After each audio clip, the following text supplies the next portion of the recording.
Hello everyone, I hope you are doing well. Today we will talk about how to fix or how to solve the problem of GD app. If we click on settings, in this page we click on apps, default apps, app settings.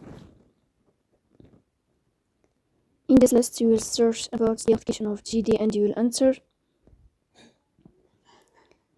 Here in this page of app info you will click on first stop and you will click OK. Here you will enter to the window of storage. Then we click on clear cache. In the end, here you will turn on your airplane mode and you will wait a moment to turn off your airplane mode and fix that problem. So that's all. Don't forget to support us by like and subscribe. See you next time in another video, and thank you for your watching and your attention.